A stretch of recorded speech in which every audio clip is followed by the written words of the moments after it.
আমি এই মুহূর্তে বসে আছি ভাইজানের বাড়িতে আছি, ইতিমধ্যে ফুরফুরা শরীফে। মানে গত দুদিন আগে আপনারা শুনেছিলেন যে কলকাতা যে টিভি সুলতান মসজিদ থেকে ধর্মতলাকা ধর্না মঞ্চের ওনারা ডাক দিয়েছিলেন যে 7 দিনের ধর্না মঞ্চ। সেখানে বিষয় ছিল পরিযায়ী শ্রমিকদের ওপর অত্যাচার, ভিন্ন রাজ্যে কাজ করতে গিয়ে বাঙালি ভাষা বলার জন্যে, বা তারই সাথে সাথে 2025 যে কালা কানুন মানে কালা কানুন বিল বাতিলের দাবিতে আরও বিভিন্ন বিষয় নিয়ে 20টা সংগঠন টোটাল একসঙ্গে কাল ডাক দিয়েছিল আগামী পরশুদিন। ইতিমধ্যে পুলিশরা ওখান থেকে মানে টিভি শোনা বলছেন যে মিছিল এগুতেই যায় না, ওখান থেকে নিয়েই গ্রেপ্তার করা শুরু করে। ওনারা একই দাবি, এখানে আপনারা সরে যান, না আমরা অন্য পদক্ষেপ এই নিয়ে কাল বানসাল কোর্টে টোটাল 96 জন ভাইজান সহ কাল মুক্তি পান। মুক্তি পাওয়ার পর আজকে ফুরফুরা অঞ্চলের যেসব কমিটির লোকেরা আছেন, কর্মী সমর্থকরা, তারা আজকে ভাইজানকে ফুল দিয়ে বরণ করলেন।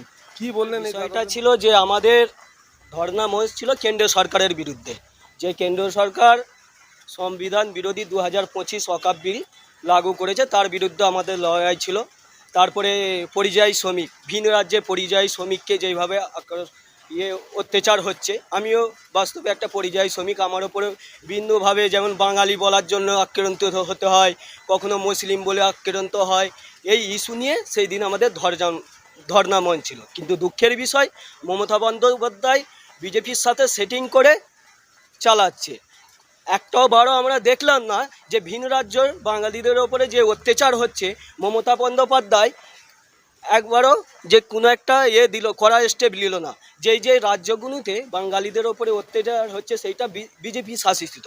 কিন্তু দুঃখের বিষয়, মমতা বন্দ্যোপাধ্যায় বিজেপির সাথে সেটিং করে, আরএসএস সাথে সেটিং করে এই বাংলার মানুষকে বলছে আন্দোলন করতে হলে দিল্লিতে চলে যাও। কখনো ওয়াকফ আন্দোলন করতে হলে দিল্লিতে যেতে বলছে, কখন পরিযায়ী শ্রমিকের নিয়ে আন্দোলন করতে হলে বলছে দিল্লিতে যাও। কিন্তু দুঃখের বিষয়, আমরা গ্রামের খেটে খাওয়া মানুষ, আমরা পরিযায়ী শ্রমিক, আমরা রোজ আনি রোজ খাই, আমরা দিল্লি যাওয়ার মতন তো আমাদের সহমত নেই। ওই জন্য বাংলার মানুষ আমরা বাংলায় আন্দোলন চালিয়ে রেখেছি, আগামী দিনও বাংলাতেই আমরা আন্দোলন করব। আমি বলছি যে দিদি যে বলছে যে দিল্লিতে গিয়ে আন্দোলন করো, তাহলে ভোটটা যখন চাইবে দিদি, তাহলে দিল্লিতে গিয়ে ভোট চাইবে? আমি আমার রাজ্যে আমার এলাকার পরিযায়ী শ্রমিকের যদি সমস্যা হয়, আমি আমার রাজ্যে আমার এলাকায় আমি আন্দোলন করব। দিল্লির তো আমি নয়, আমি যেখানে সেখানে আন্দোলন করব। তা দিদিও তাহলে ভোট কি দিল্লিতে চাইতে যাবে এরপর? বিষয়টা তো ওইটা না, বিষয়টা আমরা আরেকটা বললাম যে আমাদের ঘরে যতই আন্দোলন করতে বাধা দিক, আমাদের দলের চেয়ারম্যান নওশাদ সিদ্দিকীকে চ্যাংতুলা করে তুলে নিয়ে যে একটা জনপ্রতিনিধি, তাকে চ্যাংতুলা করে তুলে নিয়ে যে বুকে আঘাত করে যেইভাবে করেছে, জেলে ভরেছিল। আমাদের ঘরে জেলে ঢুকতে পারবে না। আমরা আগামী দিন এর থেকেও বড় আন্দোলন করব। কত জেল আছে আমরা দেখে নেব, আমাদের ঘরে যে আটকাতে পারে। আর আগামী দিন বলবো মমতা বন্দ্যোপাধ্যায়কে, পঞ্চায়েত বিধানসভার ভোটগুলো যেন দিল্লিতে যেই চায়।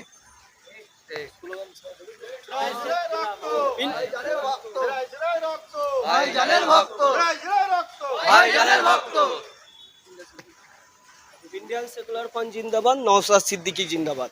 লড়াই আমাদের এই চলবে। কেন এই লড়াই? দেশকে বাঁচাবার লড়াই, এই লড়াই দেশের সংবিধানকে বাঁচাবার লড়াই, এই লড়াই গরিব, অসহায়, খেটে খাওয়া, লাঞ্ছিত, বঞ্চিত মানুষের পাশে দাঁড়াবার লড়াই। আর এই লড়াই ইন্ডিয়ান সেকুলার ফ্রন্ট লড়তে থাকবে। কোনো জেলও আটকাতে পারবে না, পুলিশও আটকাতে পারবে না। কেন আমাদের ঘরে বাবা সাহেব আম্বেদকর সংবিধানে লড়াই করার, প্রতিবাদ করার আমাদের ঘরে অধিকার দিয়েছে। আর বাবা সাহেব আম্বেদকরের সংবিধান মেনে আমরা লড়াই করতে থাকবো। দেখবো মমতা বন্দ্যোপাধ্যায়ের কি জেল আছে আমাদের ঘরে রুখে রাখতে, আর মমতা বন্দ্যোপাধ্যায়ের কে পুলিশ আছে, গুন্ডা পুলিশ আছে আমাদের ঘরে রুখে রাখতে। লড়াই আমাদের চলতে থাকবে। আর 26-এ মমতা বন্দ্যোপাধ্যায়কে আমরা দেখিয়ে দেবো ইন্ডিয়ান সেকুলার ফ্রন্ট কী করতে পারে।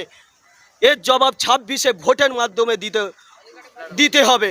আর বাংলার মানুষকে বলবো, এখনো সজাগ হও, মমতা বন্দ্যোপাধ্যায়ের ভাওতায় পা দেবে না। যেই মমতা বন্দ্যোপাধ্যায়, সেই বিজেপি, সেই আরএসএস। আন্দোলনটা ছিল কেন্দ্র সরকারের বিরুদ্ধে, রাজ্যের নয়।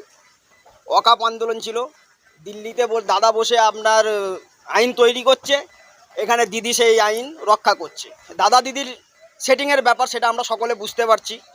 কথা হচ্ছে বিজেপির 72টা বর্তমান এমএলএ আছে, তারা আন্দোলন করবে, কোনো অসুবিধা নাই। আর নওশাদ সিদ্দিকী আইএসএফের একটাই এমএলএ, নওশাদ সিদ্দিকী এমএলএ করতে গেলে এই আপনার আন্দোলন করতে গেলে তাকে বাধা দিতে হবে। কারণ কি? কারণ হচ্ছে দিদিমতি শেডিং আছে। আর মুসলমানদের হয়ে, দলিতদের হয়ে, আদিবাসীদের হয়ে, অসহায় নিরীহ মানুষদের হয়ে লড়াই করছে যে নওশাদ সিদ্দিকী, তাকে আন্দোলন করতে দেওয়া যাবে না, তাকে আটকাতে হবে। এই লড়াই আমরা 2026-এ দেখিয়ে দেবো। 2026-এ আমরা নবান্ন 14 তলা থেকে ওই মমতাকে গঙ্গায় ছুঁড়ে ফেলে দেবো তার গদি। কৌস্তব বাগচি, দলদাস পুলিশের কথা বলি, কৌস্তব বাগচি পুলিশকে জুতো দেখাচ্ছে, সেই পুলিশ তার বিরুদ্ধে কোনো অ্যাকশন নেয়নি। আমাদের নওশাদ সিদ্দিকী পুলিশকে অনুরোধ করছে, তাকে তুলে নিয়ে যে টেনে হিঁচড়ে তুলে নিয়ে তাকে মারধর করা হচ্ছে, তাকে লকআপে ভরা হচ্ছে। এইভাবে লকআপে আটকে রাখা যাবে না। আইএসএফকে ভয় দেখিয়ে দমানো যাবে না। আইএসএফ ভয় খায় না। আইএসএফ সবসময় জোর গলায় সঠিক পথে রাস্তায় চলাফেরা করবে। প্রথমেই বলি আমরা এই লড়াইটা হচ্ছে কেন্দ্রের সাথে। তো দিদির কেন এত কষ্ট হচ্ছে? তাহলে যদি আন্দোলন করতে আমাদের দিল্লি যেতে হয়, তাহলে ওনাকেও ভোট চাইতে কিন্তু দিল্লি যেতে হবে। কারণ ওনাকেও ভোট চাইতে দিল্লি যেতে হবে এই কারণে, উনি একটা বলে আমি মুসলমানের দরদি। তুমি যদি মুসলমানের দরদি হয় তাহলে আন্দোলন করছে কেন অ্যারেস্ট করা হচ্ছে? নওশাদ সিদ্দিকীকে বারবার কিসের তারা অ্যারেস্ট করছে? 294-এর মধ্যে একমাত্র বিধায়ক হচ্ছে নওশাদ সিদ্দিকী। মানুষের হয়ে কথা বলে, গরিব, দলিত, আদিবাসী, পিছিয়ে পড়া মানুষের হয়ে কথা বলে, তাই জন্যই নওশাদকে অ্যারেস্ট করা হচ্ছে বারবার। কিন্তু বাংলার মানুষ বুঝে গেছে এই জবাব 26 অবশ্যই দেবে। 14 তলা থেকে নিচে তলায় লাভাবে। কেন? নওশাদ সিদ্দিকীর যে আদর্শ, নওশাদ সিদ্দিকীর যে কথাবার্তা, সেটা মানুষ ফলো করে। আজ সাধারণ মানুষ কিছু জানতো না, আজ নওশাদ সিদ্দিকী ভাইজানকে ফলো করে আজ আমরা বুঝতে শিখেছি। তাই জন্যই নওশাদ সিদ্দিকীর ওপরে অত চলছে, পুলিশ না হত্যা করে অ্যারেস্ট করছে। কিন্তু বাংলার মানুষ বুঝে গেছে দিদির একটা নাটক, এই নাটকে আমরা কেউ পা দেবো না। 26-এ কিন্তু ভোট দিয়ে ঠিক জায়গায় আমরা জানিয়ে দেবো 14 তলা থেকে নিচে তলায় ওকে পড়তেই হবে। এই বলে আমি আমার বক্তব্য শেষ করলাম। আইএসএফ জিন্দাবাদ, নওশাদ সিদ্দিকী জিন্দাবাদ।